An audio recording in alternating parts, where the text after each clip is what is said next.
करके लोगों ने कंफ्यूजन में डाल दिया, इतिहास को घेरे में रख दिया।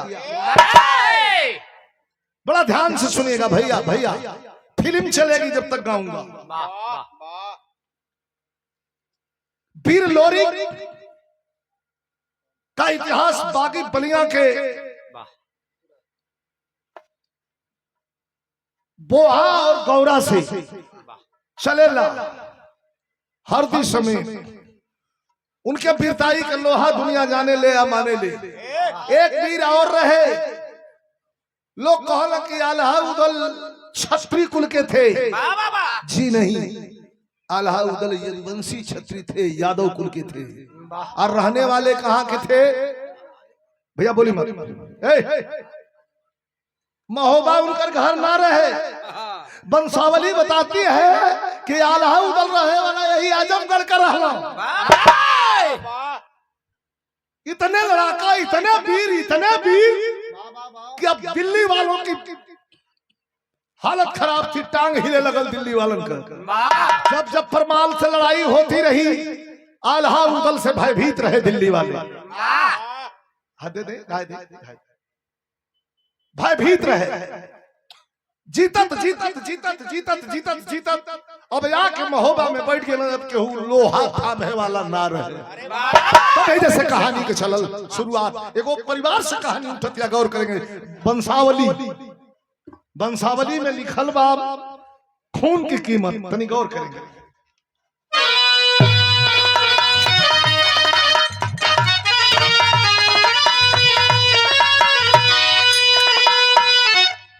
वीर रस का भाव भूमिका में कभी का कहना,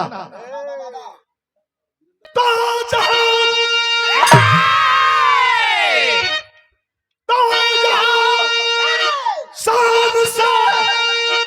लाखों सर कट गए।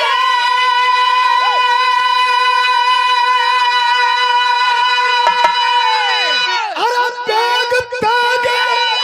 कजन के रुका ही नहीं। अरे मैया यहाँ काली माई बाड़ी, लेकिन मैया कि जौहर पथी झूमती। तुम्हारे क्षेत्र में सर झुका ही नहीं। जिनकी आंखों में दुश्मन है जो चढ़ गया। अरे चींटियों की तरह मसल कर चले। निकलता है जिस राह से, मौत भी अपना रास्ता बदल कर चले।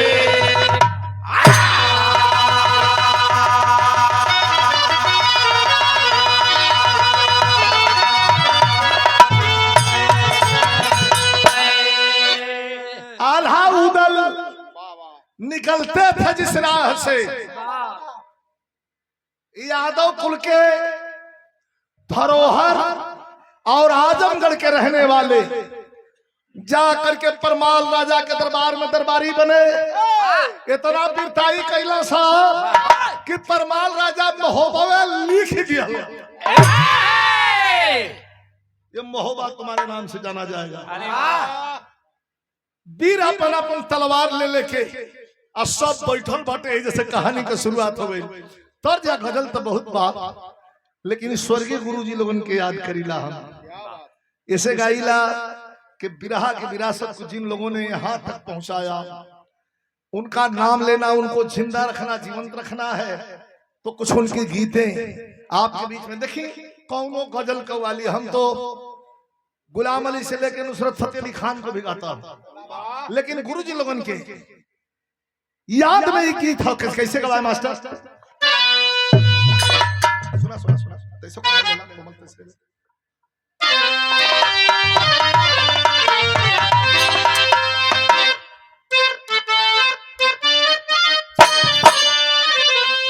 उस्ताद लोग गाओ कि पंजाब के बोतल में, पंजाब के बोतल में कश्मीर का पानी है।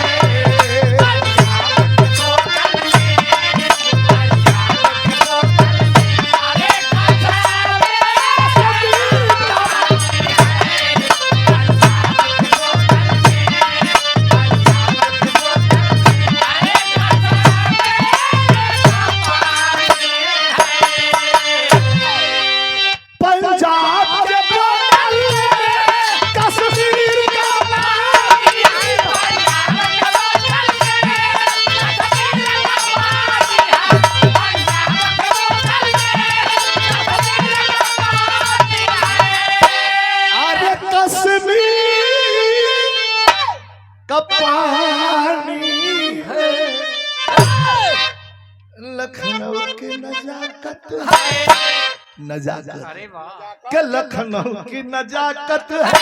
नजाकत है, नजाकत है। अरे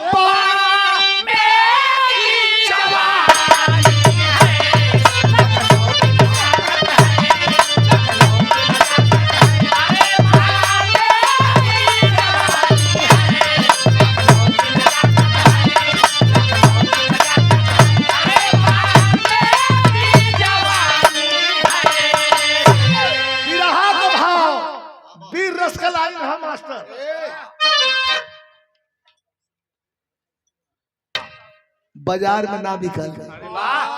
दुकान पर देखबा कहबा के भैया तेने 5 रुपया के बिरताई दे दा, ना मिली। बिरताई खून में होले। ये लिए कवि का कहना हो कैसे कि जंगसाली जवानों पे, अरे जंगसाली जवानों अरे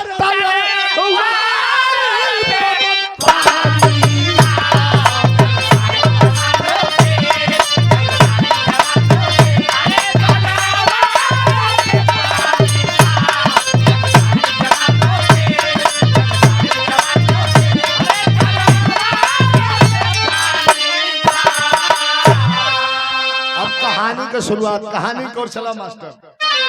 कैसन कहानी बा, कहानी शुरू हो गई कि जब शेर समर में सन के, जब शेर समर में सन के तब खन का खूनी खंजर, जब शेर समर में सन के तब खन का खूनी खंजर, कर जाए नजर में जो भी आ जाए मैं उसका मंजर। लेकिन दरबार लगल मोहब्बे में, कहानी की शुरुआत हो गई। दरबार लगल मोहब्बे में बैठे आल्हा मतवाला, दरबार लगल मोहब्बे में बैठे आल्हा मतवाला, उदल मलखान विराजे बैठन में सैयद ताला।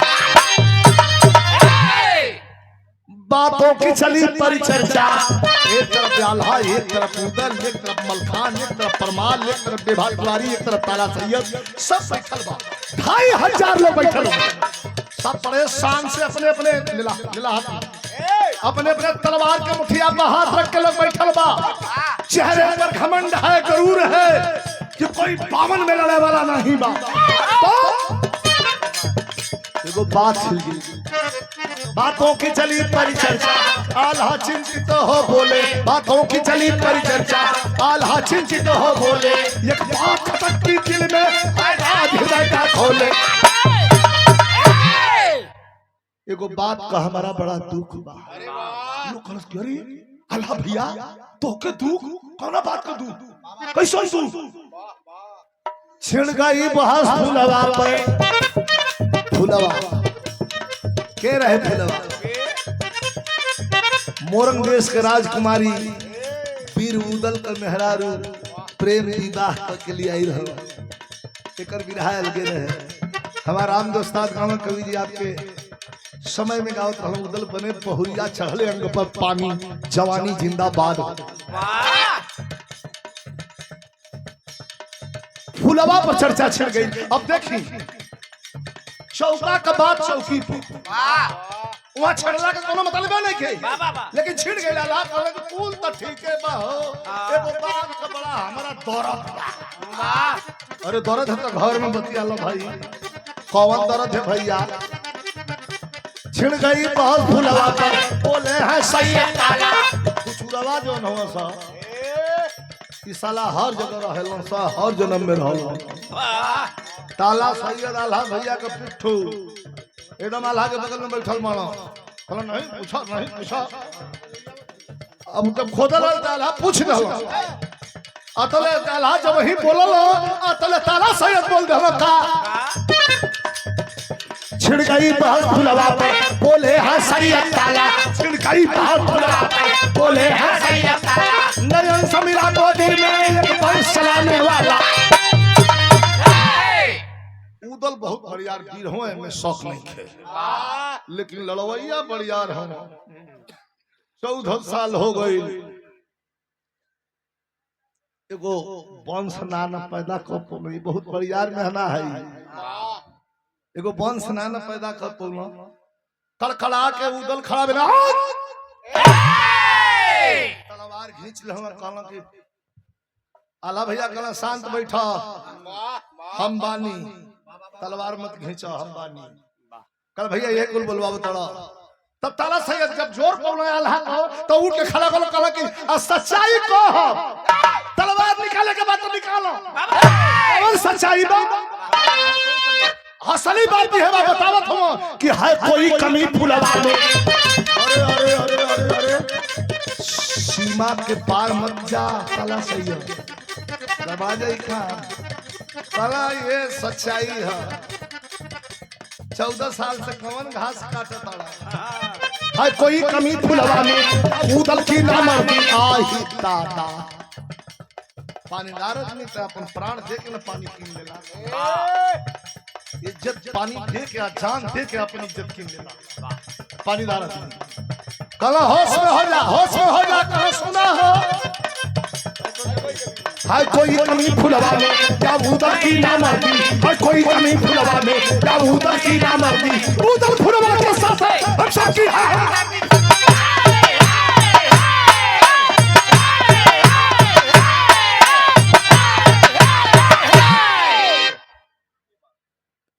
कौनो कमी या तो फुलवा में हुई या तो उदल ना मर्द हुई आही दादा तलवार हाथ में लेके आंख से अंगार बरसे लगल आंसू नहीं खेती रह अंगार बरसता इतना क्रोध में बढ़ल आल्हा भैया का डर चुप चुप चार उठल जैसे रहुआ सब आज बैठल बानी माई के मंदिर के सामने कार्यक्रम चल रहा बा जैसे रहुआ सब बैठल बानी यही तरह मजमा लगल बाटे सब अपना अपना जगह पर बैठल बा आल्हा उदल तारा सैयद मल खान परमाल सब बैठल बा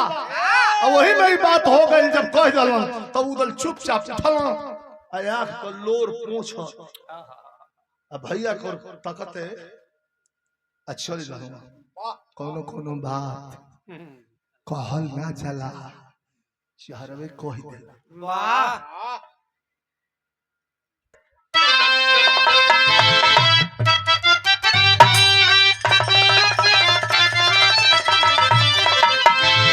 कि खाई जरिया बेटा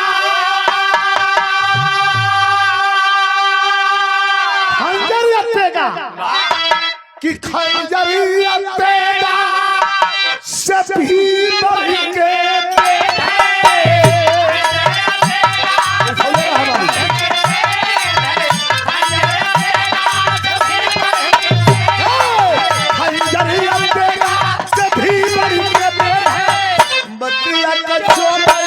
कर जवाब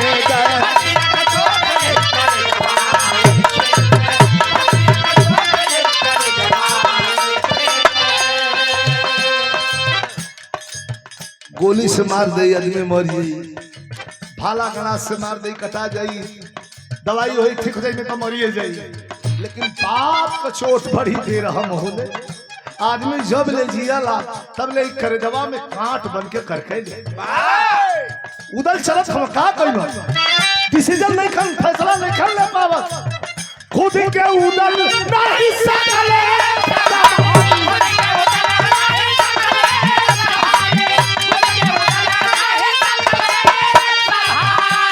चल ले घरे महल में अरे खुद के उदल नहीं सकला संभाली और फूलों के मोह में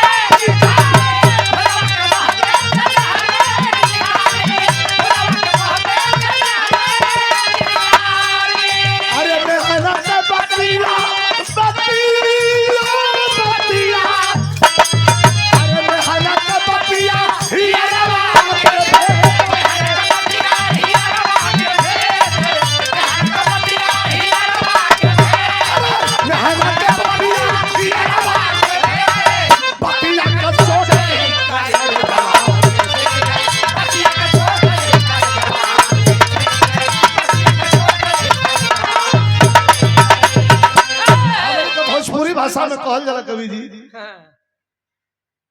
कि सौती को खून उसको ठौती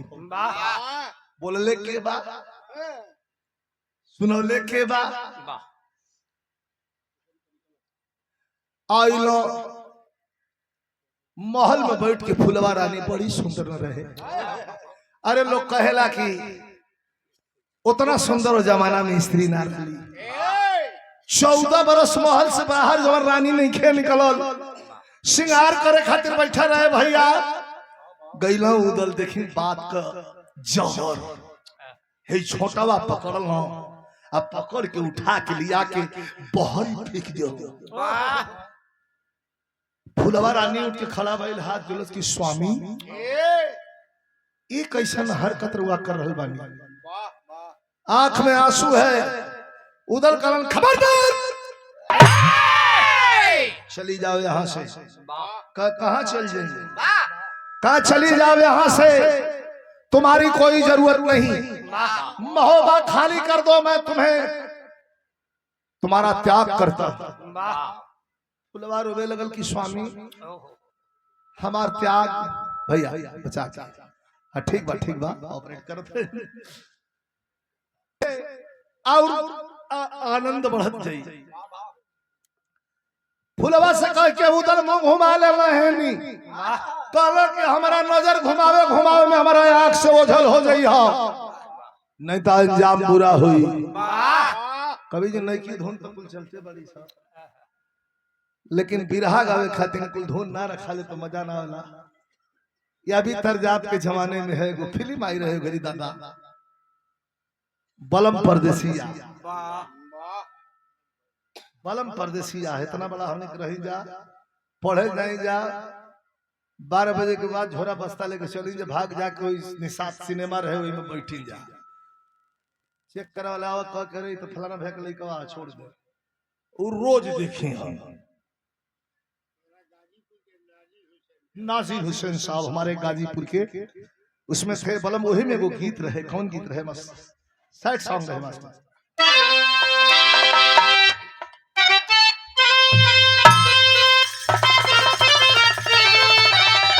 फिल्म का अंदाज कुछ हमारा गुरुजी रामदेव उस्ताद का अंदाज, कुछ हमारा, हम 3 अंदाज में गाई। आप लोग समझ ले कैसे के चढ़ा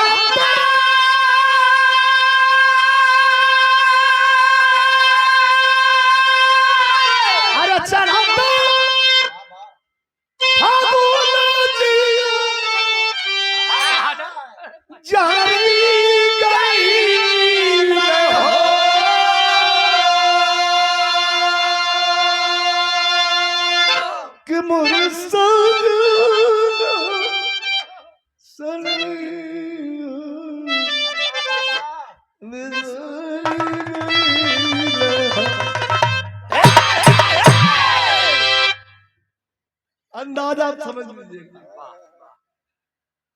फुलवा बेचारी सोचतिया इतना भैया बैठल बनरवा सब सोच के बताई 14 साल जौन दिक्कत साथ में बितौले बे, एक बेर उठा के कह देबा पटक के भाग, तोरा मुंह ना देखब हम। ए रे बिना कैसन लागी ना निक लगी। खड़ी बिया रोवतिया, एक बार बुला के कह दे तो तन के साथ चलो चलो चलो घर चलो। काहे के कोई हो उनका तो बस वो ताला सैयद वाली बतिया बार बार पेरतिया। अरे साला हमरा के ना मर्द कहले बा, यही के भागाई आ दूसरे को लिया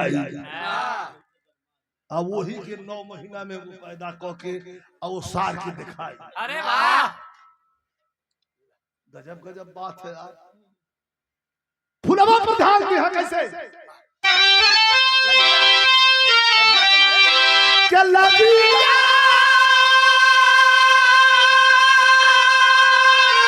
अरे लजिया के मारे नहीं हारा नहीं हो के भटकत फूल बेचारी माई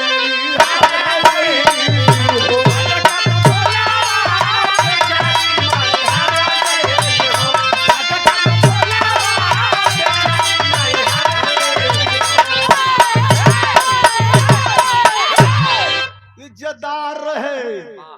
आई जेदार रही तो ससुरा या नैहर दोनों के मेंटेन करी। कहला कि ना ये दादा नैहर कौन मुंह लेके जाई लोग कही कि प्रेम बियाह कैले रही कि देखा या मोहब्बा वाला लोग खेले बाणो जाए के नैहर आए गई माई मैहर धाम सीढ़ी चढ़े लगल भूखल प्यासल साँझ को 4 बज रहल बा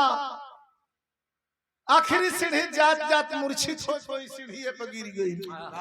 लोग गईल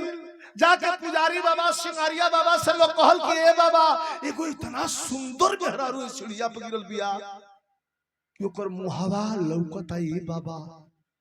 सोनवा का गहनवा ओकरा गोरैया के आगे फीका इतना सुंदर लगतिया ये धरती का नहीं खेऊ अप्सरा बिया ए बाबा। पुजारी बाबा तुरंत माई के यहाँ रखल जौन लोटा का जल रहे गंगा जल उठौलो आ लेके भागे लेलो आ आके पानी के छीटा दहो फुलवा उठल आंख में आंसू बा हाथ जोड़ के बैठल पूछल कि बेटी कहाँ तोहार घर कलश की नहीं खी जाना तोहार नाम कहा बेटी नहीं खी जाना अरे टटके मांग में सिंदूर लौकता रे तो सवांग के हो नहीं खी जाना पिता का नाम बताओ का कुछ नहीं खे जानत बाबा कहला कोनो बात नहीं खे नहीं खो जानत तो हमके अपन बाप चाहे भाई बुझाओ चला यही धाम पर 2 टिक्कर लगावा एगो हम खाई एगो तू खइहा माई के सेवा करा आ ये भगवती के बड़ी लमहर पाए हो कहियो न कहियो तुम्हारा परिवार के लोग आई या तुम्हारा के लेके जाई तब मई हर के पुजारी बाबा अरे दिहालन सरनिया कल के हमारे हमारा ही के बितावा जिंदगनिया फिर से उजाला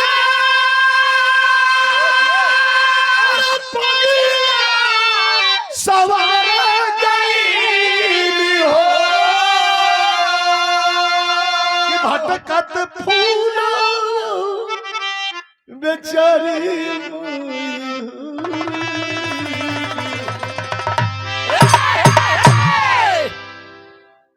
और ये पुनः पुरस्कार अब बताइए कभी जी बिरहा का लाइन तनी चेंज हो दिया 20 दिन वही धाम पर बनावे लगल खियावे लगल पूजा करे लगल बर्तन माजे लगल माई का जौन प्रसादी वाला रहे अब 20 दिन बीतल अब 20 दिन का मतलब ना बताई काम अधूरा हो जाएगी बात अधूरी रह जाएगी 20 दिन का काम मतलब ब्रह्मा के यहाँ से रचित बा औरतों का एक धर्म होता है वो सृष्टि के संसार के लिए ब्रह्मा के यहाँ से रचित है मासिक धर्म के 20 दिन बाद उदल भगा देले रहो क दिन बाद 20 दिन बाद अब 20 दिन जब धाम पर माई के सेवा करे तब 20 40 दिन ओकरा कुछ अजीब सी महसूस करे शरीर में फुलवा के होखे लगल कॉमन महसूस का होता मास्टर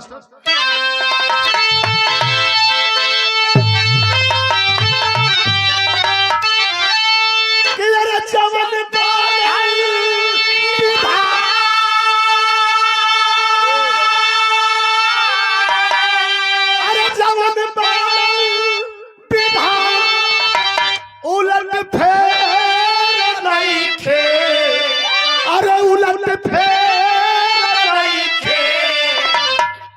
ऊपर वाला के घर में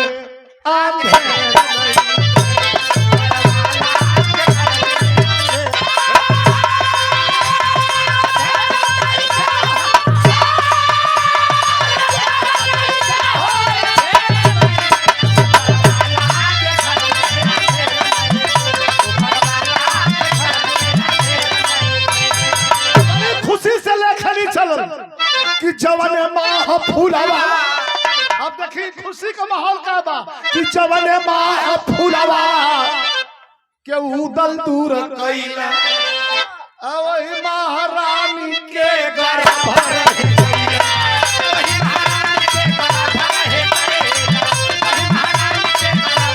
तब कभी कथा कि माई के दूध के दूध से न बढ़ के दवाई, अब बेटा पिया तब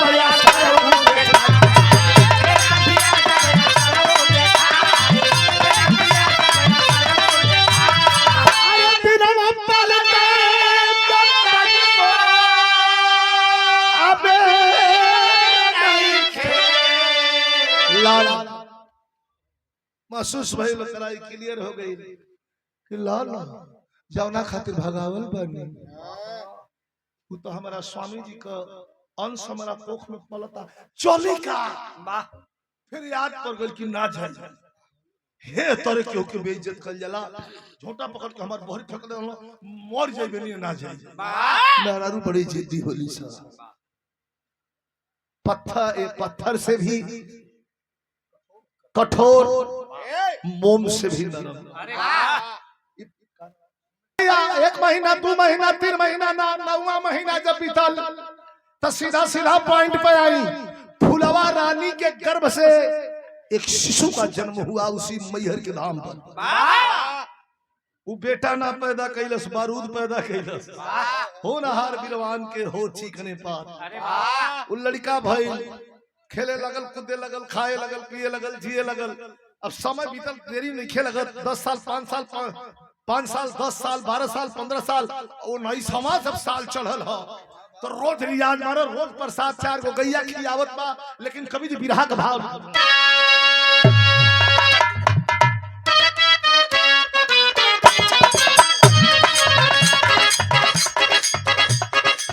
लाके मिजाज अभी सही नहीं,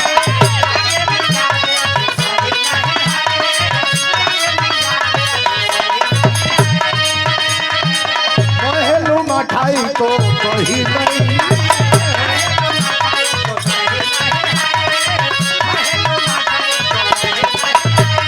अरे लाके मिजाज अभी सही नहीं, महलू मठाई तो कही नहीं।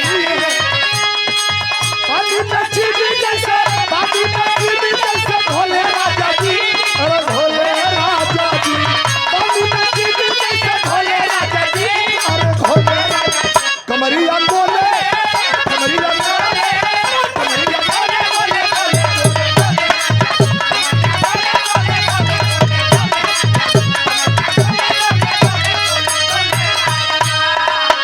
ऐसे जानदार लाइन हमारे हो। फुलवा का बेटा जब भइले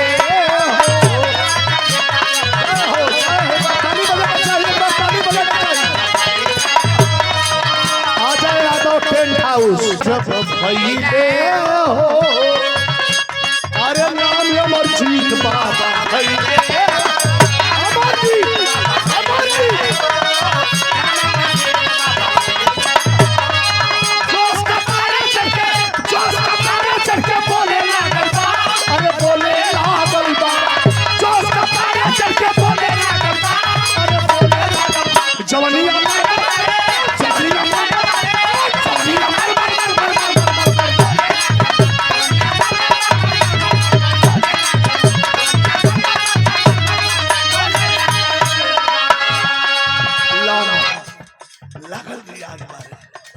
ब्रह्मचर्य में बड़ी ताकत।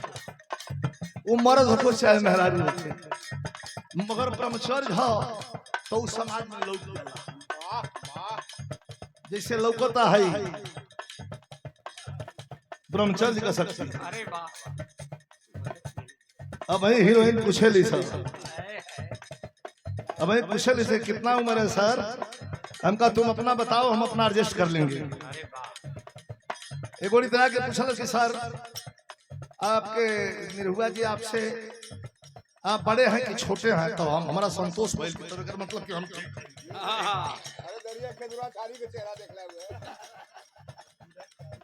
ब्रह्मचर्य में बड़ी शक्ति है।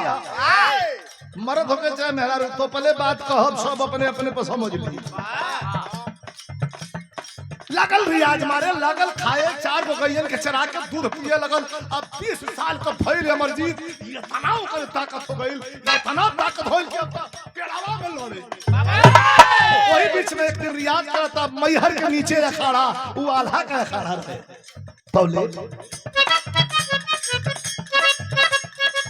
पवन ही घरिया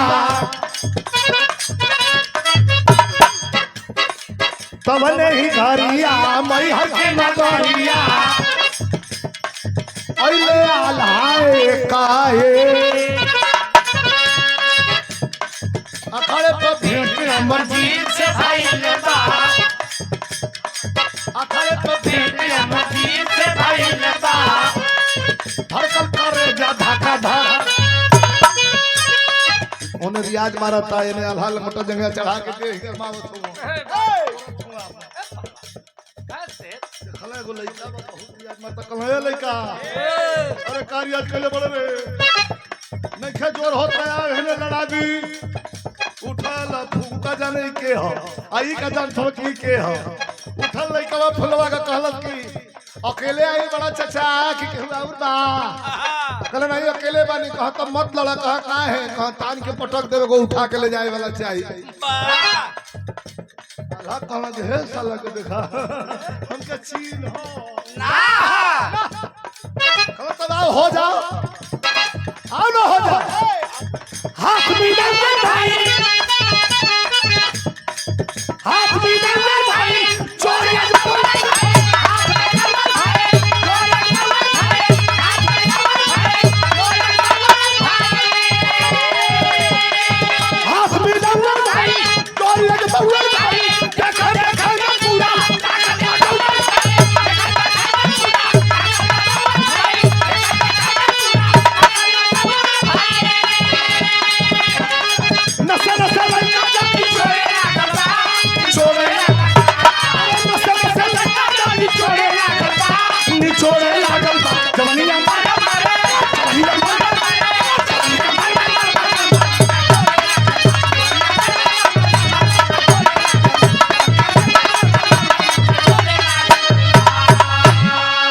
हमारे बड़का बाबू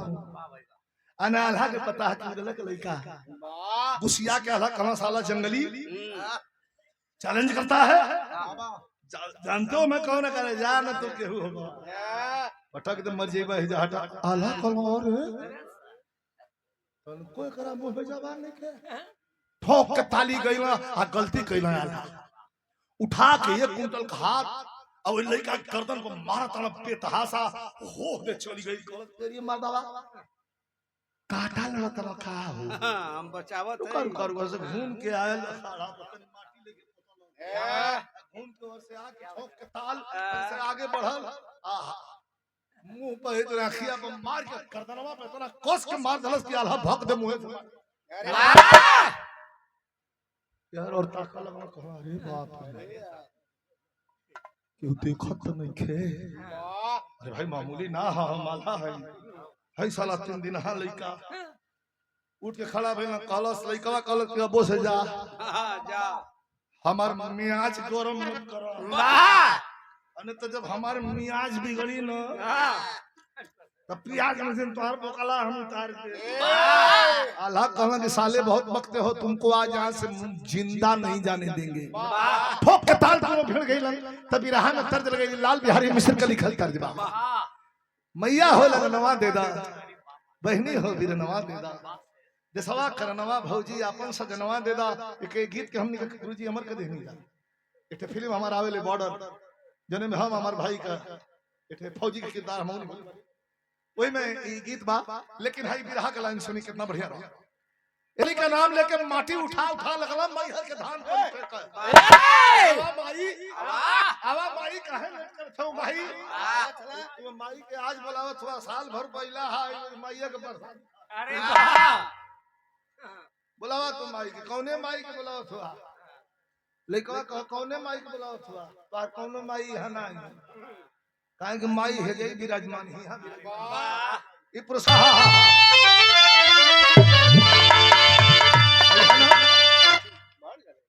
बढ़ गला आय हाय हाय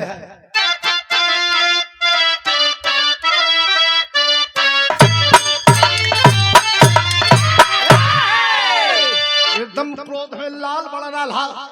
कि अरे मुट्ठी अब आर पार होई कि तो तुम वो भी नहीं तो हम वो दिखाई खानदान बड़का बाबू हमारी भतीजा है लेकिन पता दोनों में से कोनो के नहीं की आयाल हा कि अरे मुट्ठी जब की भी चले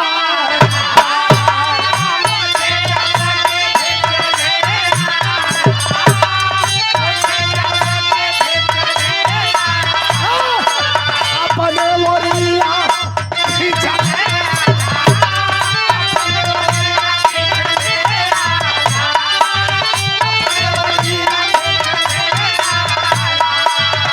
पहले जगाई न जैसे पहले जगाई न जैसे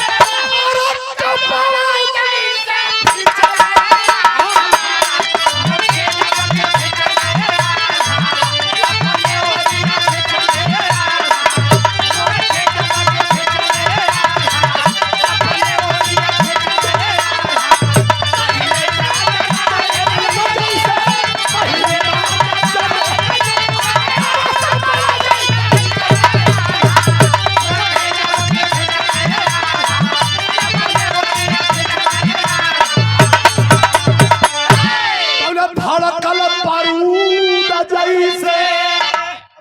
पर फोकस कि भड़कल बारूद जैसे अरे अरे पहाड़ ऊपर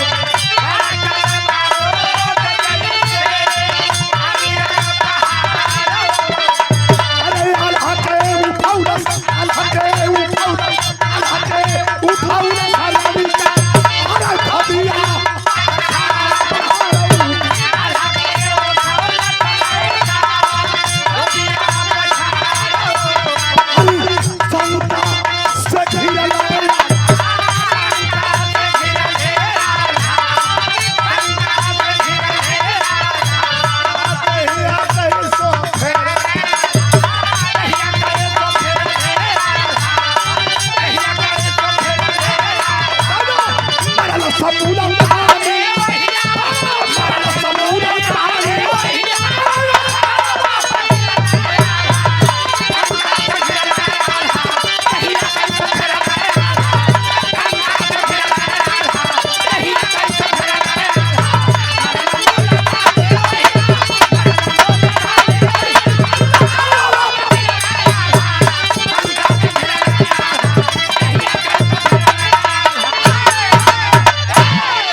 जौना बात के डर रहे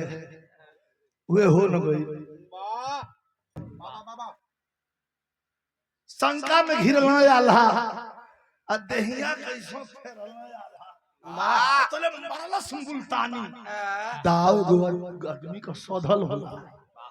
मारला सुमुल्तानी एगो बात बताई एरे बिना कितनो जान वाला आदमी रहो वजन वाला दाव पर लौट जाए तो साढ़ भैंसा पटका जाए पट पट चढ़ गए आल्हा दाव पर मरला 80 अंश का कोण बना के अखाड़ा पर था गिरना आल्हा उठ के बैठ के पहले 2 बेर खोखला भाग के जाके कपड़ा पहन लगल भुन भुन भुन भुन करते जाता फुलवा के लेकवा मने कैली हां जान देवे आई मनो या साला हमरा खाली लड़े होते नहीं के हे पेड़ में मारत मारत दोनों बांह घट्टा पड़ गेल बड़ी सो ए माता एगो साढ़ रहल बाजे तले तो हो के गोड़ टूट गल भागा आल्हा उठ के बैठ गई ना कहले बेटा सुन बेटा जंगल में केहू नहीं की आल्हा वाला नु लइकवा बचा गइया कर चरतनी आ ऊपर पर बैठल बड़ी से चिड़िया चुनमुन और केहू आदमी नहीं के कहले ने तकला आल्हा देखलो कहां की इज्जत बचल केहू दिखत नहीं के ए बेटा सुनो है जे का पूछत हो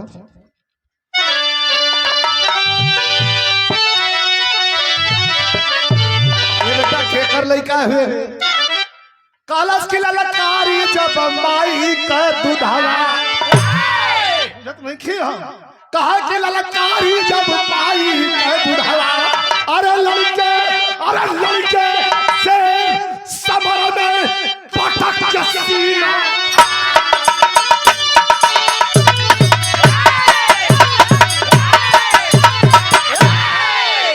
शेर समर में पटक के सीना फारी ललकारी जम्माई के दुधवा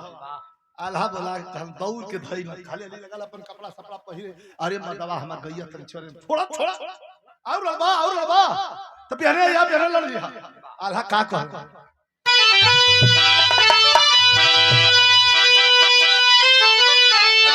तोहार वाली लग गई पहलवान अरे वाह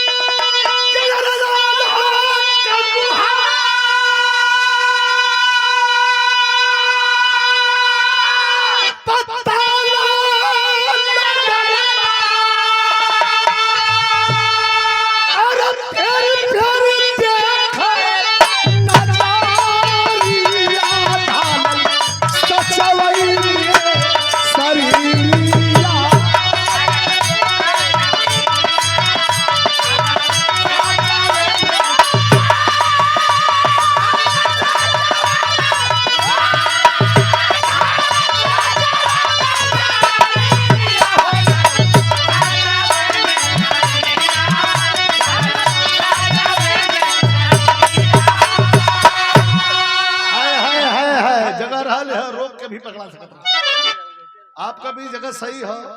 लेकिन हम जब छोड़ लिया जगह पे लोग ठीक जाते हैं क्या सुनो ये बेटा यहाँ यार इमोशनल हुई ना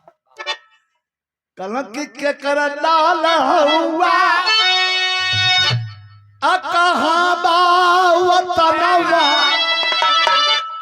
कवन मतारी तो है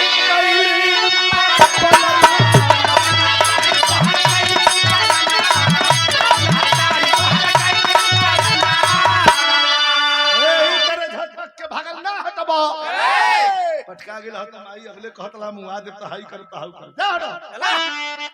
ओई जैसा आल्हा लौट गइल कहला माई माफ करिया हम दर्शन करे नहीं खियाव इस साला पटक के हमार मुंह खराब कर देले कमन मुंह लेके आई तोहरा धाम पे माई जा तनी अब दूसरे बेरी तय आई के मैं हो बाबा करे लगल चर्चा लगी न बतौल छुअले बाबा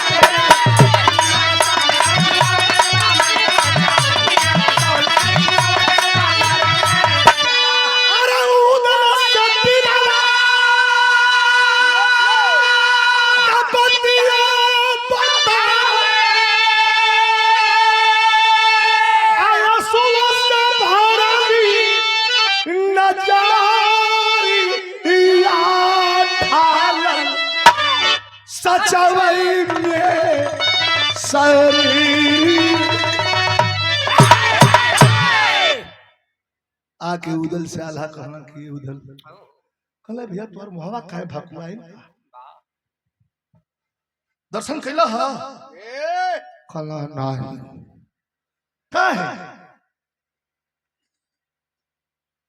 मैहर के खड़वा पे एगो लइका मिलल ह कहला तू दर्शन करे गइल ह के लइका देखे गइल वाह दवा तू नहीं कहला रे सुनबो करबो का चेहरा तोहर गवाही नहीं खे दे कुछ कांड क के आइल बड़ा का कहला रे एगो लइका मिलल हरे बुबो का कैसन लइका रे बाप रे बाप पिछवा से पकड़ के हेंग बीन खींचत रहे लागे कि एकदम हमार उदले हो तोरिया मत न कर देहिया रहे रे का काम मेन पॉइंट पे आवा का पॉइंट पूछले का दू बेर हमके पटक दलस तो सपना मत देखता दू बेर अरे हमने का 4 जना लड़ी ना जा चारों जना का जोर करा के तू निकाल देला आई कमल लड़का रहे मर्दवा लाल हो गए एकदम उदल कहलन कि एक वीर पुरुष का कोई वीर वीरता का अगर गुणगान करे अरे एक वीर पुरुष का कोई वीर वीरता का अगर गुणगान करे तो समझ लो उसमें है तब वह बारूदों से आसमान भरे मोहब्बे की धरती खाटी है पैदा वीर हुए बारूद यहाँ की माटी है उना भेटाई पटक कोई जंगल में भाग गई उधर कहला कि मैहर के धाम पर कुश्ती होगी आज के 10 दिन पसैया बाटे वही धामिये पर कुश्ती हुई, वही अखड़वे पर डुडुया बजा जाओ। साला आई नो अपना भाई के पटकले का बदला लेके तब धरती पर जिए, नहीं तो मर जाए। वाह एक एक वीर सजे मोहबे से देखन रणधीर चले, कसम मोटा बाल के फेटा सभी मोहबिया वीर चले। हाय हाय हाय लोग आके जौन बात लंगोटा लंगिया चढ़ा के पसैया के दिन बा पंचमी नाग पंचमी अपन अखाड़ा में उदल गर्मी में क्रोध में बालन। अरे वाह तो क्रोध में काम खराब ना होला जी। क्या हुआ देख ले केहू के तो कहा भैया चिन्हा तो ये हा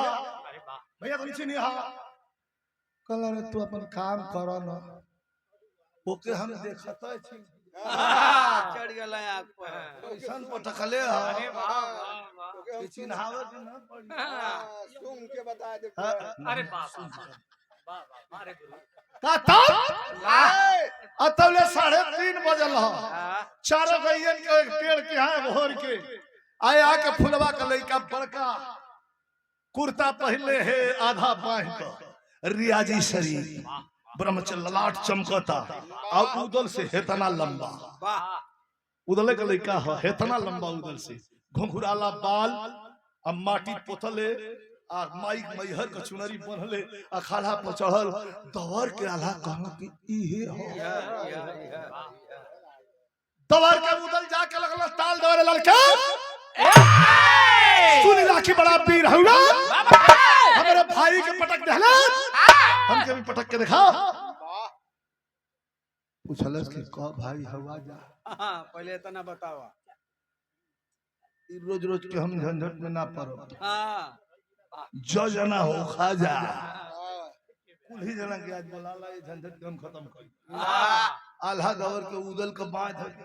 हेने आओ का कौन हरी ससुरा मत लौड़ का काहे हमार बाई आंख बिहाने से फरक है तो के इधर तो पटक दी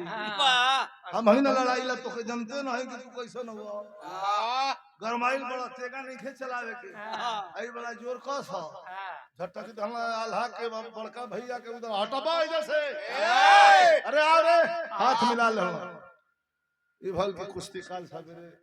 10 बजे से हो भागल धाम पर जाके माई फुलवा के आगे कहल कि माई रे एगो घमंडी एक दिन आई रहे के पटक देले रहले अपना भाई के लेके आइल बरे माई तनी माई से आशीर्वाद दिवा दे तो ओह के पटक दी हंस के फुलवा रानी कहली कि रे हमार लाल हमार लइका कबो ना हमरा से कुछ कहेला कितना दिन के बाद तो आज कुछ कहले वाला ले जा कहीं माई के सामने बैठा के आचर फैला के शारदा भवानी से मंगली फुलवा मंगलस का मास्टर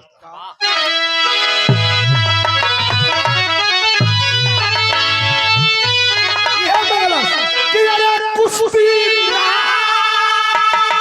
कुश्ती ना अरे कुश्ती ना इज्जत हो खंडानी पानी डूबीला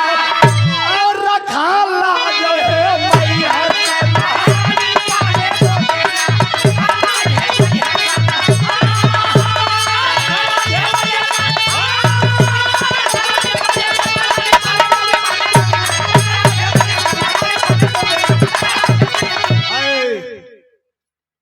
आयल नीचे 10 बजे चढ़ल अखाड़ा पर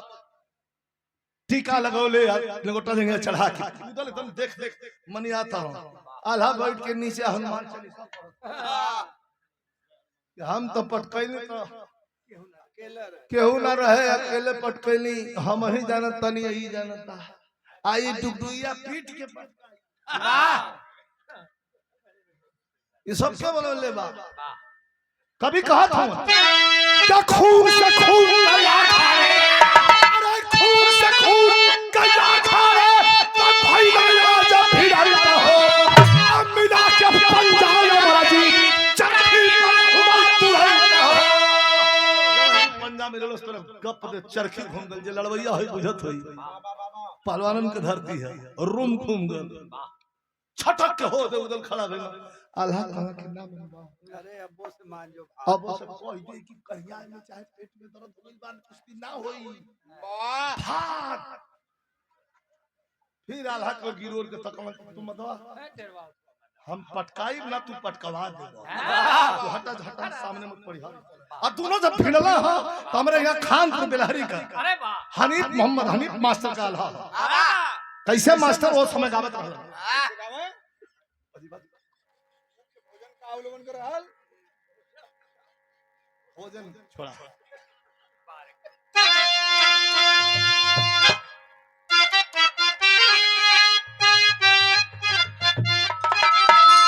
आए हाय हाय अरे अल्लाह का आनंद लिया भैया दोनों कुश्ती का आनंद ला दोनों भीड़ गई बापा बेटा हुआ न के पता बाकी हमार बाबूजी हुआ न उदल के पता बाकी हमारा लड़का बात कभी कहत हो कि लोहा के जाते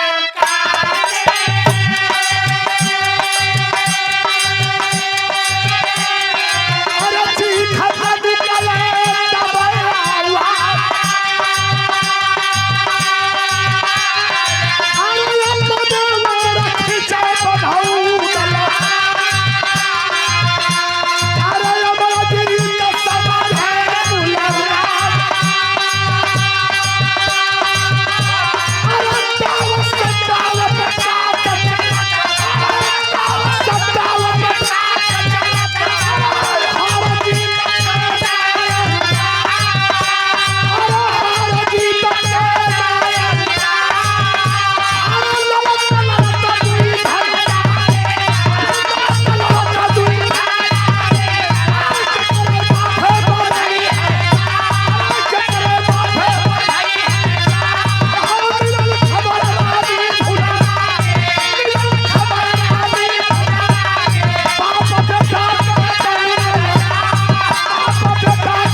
जयप्रकाश भैया हजारों रुपया का पुरस्कार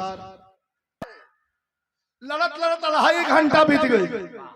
न वो हिलता तो एक आदमी पहुंच गए धाम पर जाके फुलवा से कहत कि तोहर लइकवा कहां गइल बा का लड़े गइल बा केकरा से लड़े खातिर भेजले बड़ी काज केहू से लड़ी तो पटक के आई आज ब्रह्मो से लड़ी तो ना पटकाई कैसे आज ब्रह्मा की बहन से आशीर्वाद दी बनी वो आदमी कलश की ब्रह्मा से तो नहीं खे लड़ल लेकिन कलजुग के हनुमान से लड़ गइल बा के है कलजुग का हनुमान तब बतौलस कि अमर जीत संग लड़े जे अइले मोहबे के उदल महाराज आही दादा थरिया हाथ से छूट गई जाके माई मैहर के धाम भीतर को मंदिर में ओहे मूर्ति के सामने बैठ के रोवे लगल कहलस कि माई बेइज्जत करके महोबा से निकाल दिहल गई तोरा से कोनो शिकायत ना करनी अपन लड़का लेके 20 साल से जंगल में तोहर सेवा कर रहल बनी कौनो तो से शिकवा गिला नहीं खे हमरा लेकिन आज जो ना तोरा है तो हमरा के खड़ा कैले बड़ू एक तरफ हमार मांग का सिंदूर बा एक तरफ हमारा आंचल है बताओ ना के करा के कह दें कि जीता दिया के करा कह दें कि हरा दिया पुजारी बाबा कहा के रे भागो जाके 3 घंटा से ऊपर हो गई बा तनको पीछे नहीं खन से हटा दोनों जना था कि लड़ के मर जाई हंस ये माई के मंजूर बा जा करके छोड़ा दो ओ जैसे आला फिर चेंज भइल बा दौड़ल फुलवा दौड़ल मार के कछान जैसे धान रोपत के कछान मारल जाला माता बहिन लोग मार के कछान धान रोपेली वही तरह कछान मार के आ धान जैसे रोपल जाला वही तरह कछान मार के आ दौड़े लगल एक एक दुतू सीढ़ी ढाके लगल कुश्ती से कर माइल बा तो यह कहत धीरवत चलत जा कह कि काय मैहर वाली माई काय मैहर वाली कैलू कवल खेला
जौन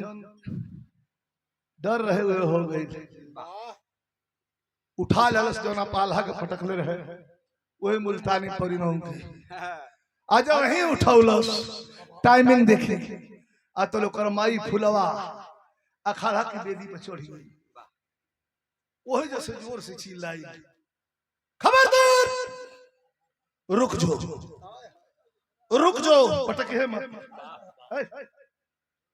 रुक जो पटके है मत अब दाव पर उठा ले बा तो पर रोक जो धान दे पटक के बैठ गल सीना पर अतले फुलवा पहुंच गेल ओकर माई पास तार तार दुई थप्पड़ जौड़िया गेल तकलस कहे माई तो कुश्ती देखत रे का काहे मारत रे माई हम तो पटकले बनी रे आंख में आंसू बा फुलवा कहते छोड़ दे कल कि ना माई छोड़े मत कहे कि मुआई का है कौन दुश्मनी बारे दुश्मनी कहत रे यार के साला और हफ्तवे में हमरा के हराम के ले मनस एगो के मुआ दे डेराती मनस यही के मुआ ले दे ई ढेर तनी खर लगा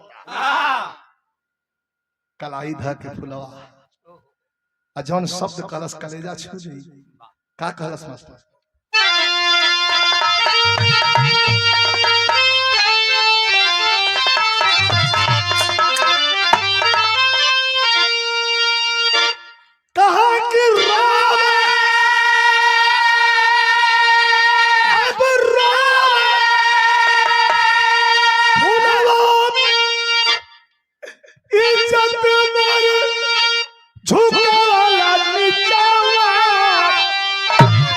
पटकले बनी तो हरी जब नीचे झुकले बनी हम बतियोले बाड़ू का बेटा नहीं खा बुझा का तो बुझाऊ तौना इज्जत मारे झोंकाला बिचारा क्या अपने अरे अपने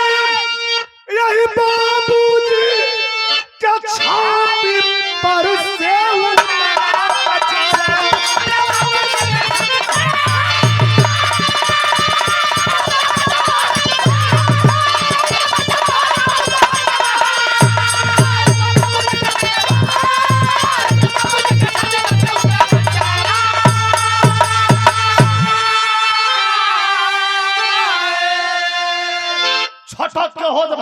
ये माई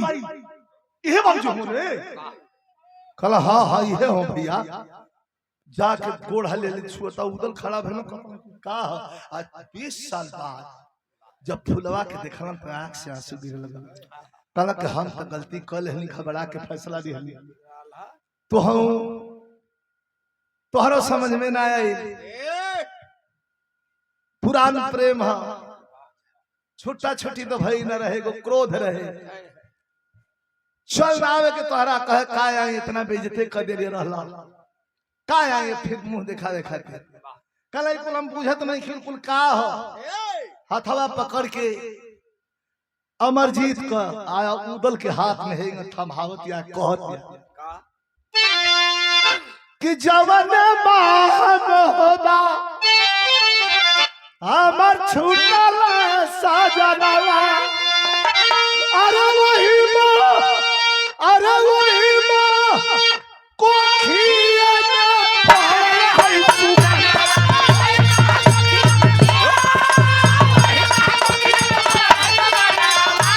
कहा कि कितना संकट झेलली हमारे के पीछा अपने बाबूजी के छाती पर के उतर मुझे माफ करी हजा तोरा लोगन के लइका तोहन के इज्जत उतार देहलस अल्लाह के गल धल यार ए बड़का बाबू आवा खड़ा रे साला छोड़ के पता ना कला छोड़ साला छोड़ कोनो भरोसा ना तेरे मन में दाव साला फिर पटक दे हे कला आवा है बड़का बाबू हम ना जानली हम नहीं तो धीरे ही से न पटकले रहते कला माफ करी हाथ दोनों जाना लोगन घूंघट में हो गई फुलवा का तोहरा मन का खून है तोहन के जलील के जलस तब उदल खड़ा भैला अंतिम लाइन बिरहा का अंतिम कड़ी बा खड़ा भैला कहला कि दुनिया में बहुत लड़ाई लड़ली अब बहुत लड़ाई जीतली लेकिन जितना सारी लड़ाई जीतने का खुशी नहीं है उससे ज्यादा खुशी आज कुश्तियां हार गई का मतलब इस सबका खातिर लाइन बा हमरा खातिर आप खातिर सबका खातिर उदल कहलन की सुना कि दुनिया में चाहे के चाहे कि दुनिया में चाहे हर एक बाप समझदार हो अरे दुनिया में चाहे हर एक बाप समझदार हो अब बेटा वो कर निकले वो शानदार हो हर पिता दुनिया में यह चाहेला कि ओकर बेटा वहू से शानदार निकले हाय सीने से लगा के रोवा लगना उदल कहूं कि अब कोहिनूर बाहमद के लगावा अपना बाबूजी के छाती पर